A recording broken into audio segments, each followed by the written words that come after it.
विद्यार्थी मित्रों, math study में आपका स्वागत है। एनसीईआरटी गणित कक्षा 10 में आज हम लोग प्रश्नावली 14.1 में प्रश्न क्रमांक 8 हल करेंगे, जिसमें हम माध्य सीखेंगे। चलिए शुरू करते हैं।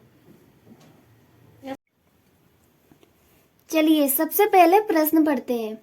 प्रश्न में लिखा है कि किसी कक्षा अध्यापिका ने पूरे सत्र के लिए अपनी कक्षा के 40 विद्यार्थियों की अनुपस्थिति निम्नलिखित रूप में रिकॉर्ड की। एक विद्यार्थी जितने दिन अनुपस्थित रहा उनका माध्य ज्ञात कीजिए। देखिए यहाँ हमें सारणी दी गई है। ये दिनों की संख्या है और ये विद्यार्थियों की संख्या है। जैसे कि दिनों की संख्या 0 से 6, 6 से 10, 10 से 14, 14 से 20, 20 से 28, 28 से 38 और 38 से 40 दी गई है। उसी प्रकार विद्यार्थियों की संख्या 11, 10, 7, 4, 4, 3, 1 दी गई है। इस प्रकार हमें सवाल दिया गया है। तो इस सवाल में हमें माध्य ज्ञात करना है। माध्य ज्ञात करने के लिए 3 विधियों का उपयोग किया जाता है।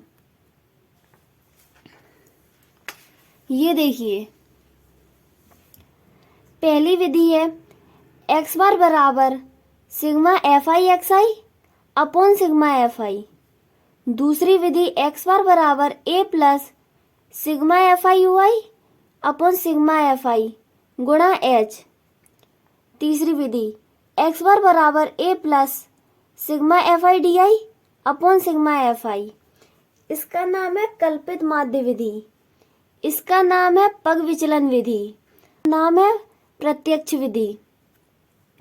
इन तीनों विधियों से हम सवाल कर सकते हैं, लेकिन इस सवाल को करने के लिए हमें थोड़ा सोचना होगा।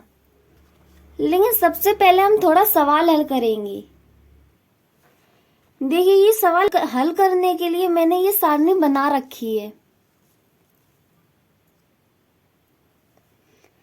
इस कॉलम में हम दिनों की संख्या लिखेंगे। इस कॉलम में हम विद्यार्थियों की संख्या ज्ञात करेंगे। आप बुक में देख सकते हैं कि दिनों की संख्या 0 से 6, 6 से 10, 10 से 14 दी गई है। तो हम ऐसे ही लिखेंगे 0 से 6, 6 से 10, 10 से 14, 10 से 14, 14 से 20। देखिए, इसी प्रकार हमने कंटिन्यू लिख लिया। अब इसमें हम विद्यार्थियों की संख्या लिखेंगे। विद्यार्थियों की संख्या 11, 10, 7, 4, 4, 3, 1 दी गई है।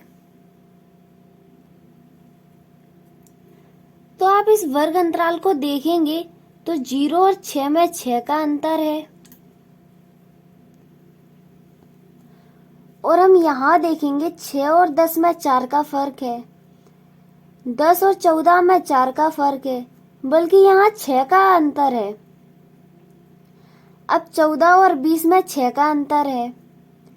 20 और 28 में 8 का अंतर है। 28 और 38 में 10 का अंतर है। 38 और 40 में केवल 2 का अंतर है। ये जो हमें दिनों की संख्या दी गई है, वर्ग अंतराल दिया गया है, इनमें जो अंतर है वो समान नहीं है। यहाँ 6 का है तो यहाँ 4 का, यहाँ 4 का, यहाँ 6 का। ये मतलब समान नहीं दिया गया है। तो ऐसी स्थिति में हम h का मान क्या लेंगे? इसका लेंगे या इसका? हमें कुछ समझ में नहीं आ रहा है, लेकिन हमें माध्य ज्ञात करना है। तो इसलिए हम इन विधियों में से वो विधि यूज करेंगे जिसमें h है ही नहीं। तो इसमें देखिए, इसमें h है ही नहीं। इसमें a तो है लेकिन h नहीं है, तो हम इसका उपयोग करेंगे। ऐसा हम लोग इसलिए करेंगे कि यहाँ देखिए, यहाँ समान अंतर दिया ही नहीं गया है, तो हम किसे h मानेंगे? इसलिए हम इस विधि का उपयोग करेंगे, कल्पित माध्य विधि का, क्योंकि इसमें h है ही नहीं। तो इस विधि का उपयोग करने के लिए सबसे पहले हम मध्य बिंदु निकालेंगे। मध्य बिंदु को xi द्वारा दर्शाते हैं। तो मध्य बिंदु निकालने के लिए हमें इन दोनों को जोड़ना होता है और इसका आधा करना होता है। जैसे कि 6 और 0 को जोड़ेंगे तो 6 होगा और उसका आधा करेंगे तो 3 होगा। तो मध्य बिंदु हमें 3 मिलेगा। अब यहाँ देखेंगे 10 और 6 को जोड़ेंगे तो 16 होगा और 16 का आधा करेंगे तो 8 होगा। अब 10 और 14 को जोड़ेंगे तो 24 होगा, 24 का आधा करेंगे तो 12 होगा। अब 14 और 20 को जोड़ेंगे तो 34 होगा, 34 का आधा करेंगे तो 17 होगा। अब 20 और 28 को जोड़ेंगे तो 48 होगा और 48 का आधा करेंगे तो 24 होगा। अब 28 और 38 को जोड़ेंगे तो 66 होगा और 66 का आधा करेंगे तो 33 होगा।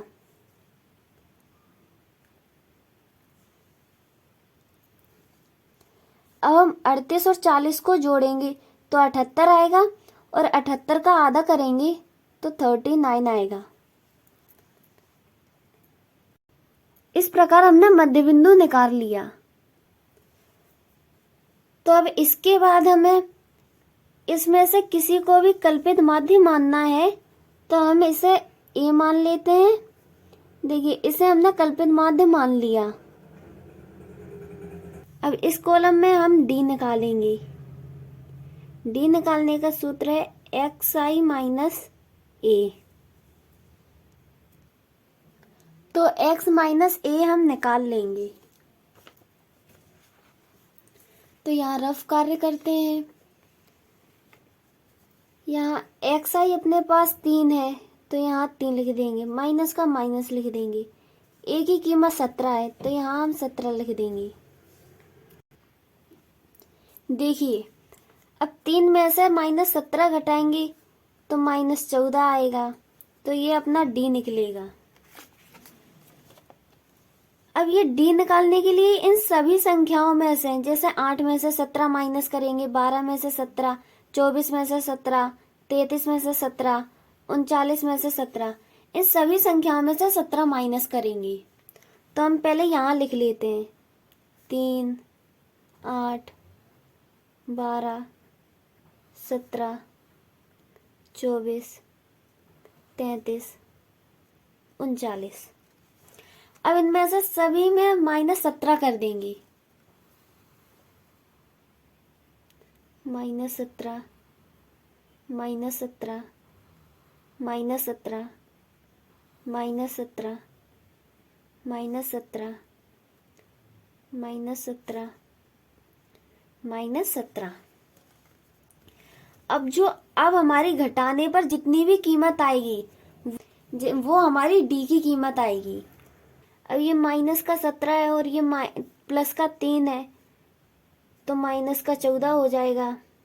ये माइनस का 17 है और ये प्लस का 8 है तो बराबर माइनस का 9 हो जाएगा। अब ये माइनस का 17 है, ये प्लस का 12 है तो ये -5 हो जाएगा। अब ये माइनस का 17 है, ये प्लस का 17 है तो बराबर 0 आएगा। अब ये माइनस का 17 है और ये 24 है तो यहाँ 7 आएगा, यहाँ पर 16 आएगा, यहाँ पर 22 आएगा। तो देखिए ये फाइनल कीमत निकल आई अपनी। यही है अपनी डी आई की कीमत।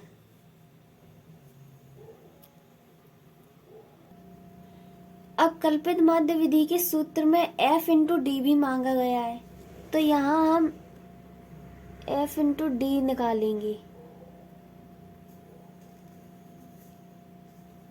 इस कॉलम में।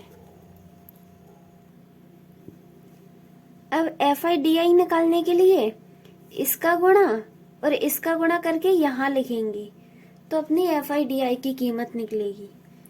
तो 11 को गुणा -14 में करेंगे तो -154 आएगा। अब 10 का गुणा -9 में करेंगे तो 10 निम 90। -90 आया। अब 7 का गुणा -5 में करेंगे तो -35 आएगा। अब 4 का गुणा 0 में करेंगे तो 0 आएगा।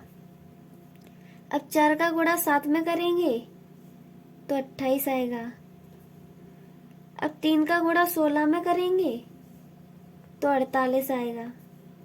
अब 1 का गुणा 22 में करेंगे तो 22 आएगा।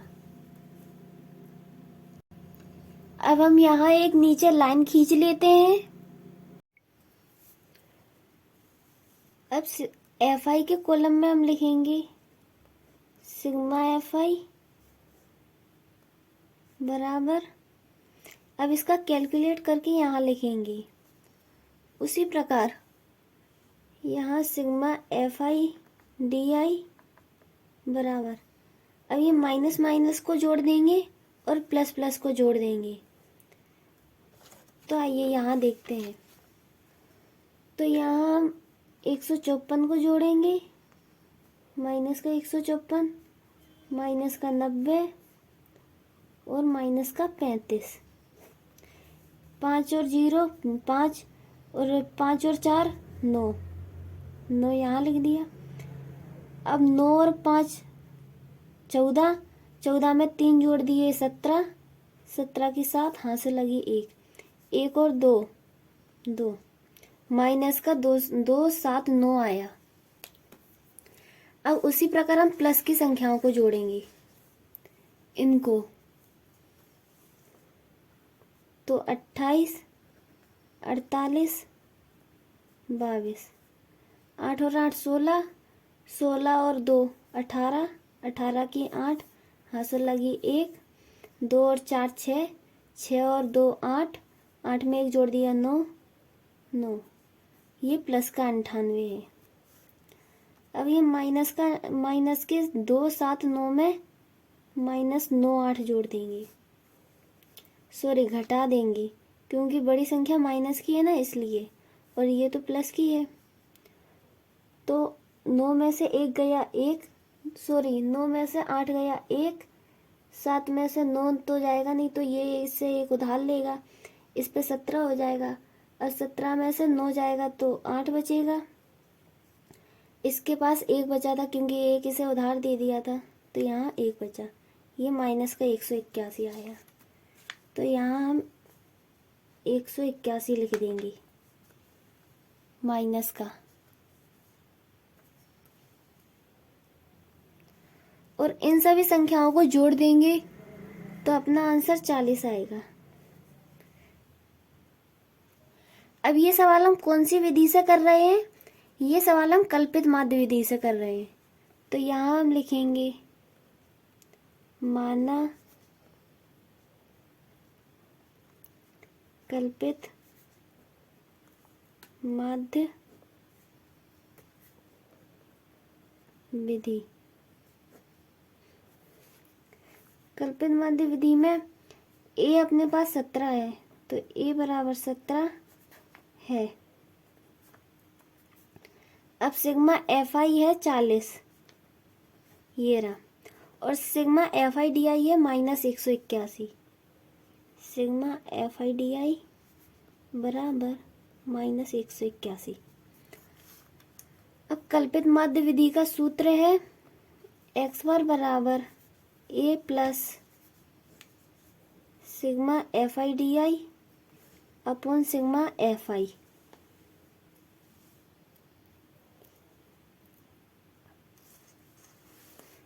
ये लिख दिया। कल्पित माध्य विधि का सूत्र x बार बराबर a plus sigma F I D I upon sigma F I है। अब हम कीमत भरेंगे इसकी। तो बराबर का बराबर a की कीमत 17 है, तो यहाँ 17 plus sigma F I D I है -181, तो ये कोष्टक में लिख देते हैं -181। अब सिग्मा एफ आई की कीमत है 40, तो यहाँ हमने 40 लिख दिया। अब जब ये कोष्टक में से बाहर निकलेगा तो ये माइनस का रहेगा, तो यहाँ लिखेंगे, सॉरी यहाँ लिखेंगे 17 -181 अपॉन 40। अब हम क्या करेंगे, अब इसका गुणा हम इससे करेंगे एलसीएम से, तो 17 चौक 68, ये 0 का 0 उतार दिया, माइनस 181 ऐसे ही लिख देंगे। अब अपन 40 लिखेंगे। अब हम 680 में से 181 माइनस करेंगे तो लगभग हमारा 499 आंसर आएगा। बट्टे में 40 जो का त्यों लिख देंगे। तो चलिए अब यहाँ हम 499 का 40 में भाग देकर देखते हैं। तो 40 से कम 40, बचा 9, 9 उतार दिया। अब ये 9 यहाँ पे उतार दिया। 40 दूनी 80, बचा 9, उतरा 1। अब छोटा पड़ रहा है, यहाँ दशमलव लगेगा, यहाँ 0 पड़ेगा। 4 एकम 4, 4 दूनी 8, 4 तिया 12, 4 चौक 16, 4 पंचे 20, 20 ज़्यादा हो रहा है, 4 चौक 16। अब लगभग यहाँ 30 बचेगा। अब ये छोटा पड़ रहा है तो यहाँ हम 0 बढ़ा सकते हैं, तो ये 7 बार में जाएगा 28। तो यहाँ हमारा आंसर 12.47 आ रहा है। तो ये अपना माध्य निकल गया। तो देखिए ये हमारा आंसर निकल गया। मुझे उम्मीद है कि आपको ये वीडियो समझ में आया होगा। अगर आपको मेरा वीडियो पसंद आया हो तो लाइक करें, ज्यादा से ज्यादा शेयर करें और सब्सक्राइब करें, जिससे मेरे अगले हर वीडियो का नोटिफिकेशन सबसे पहले आपको मिले।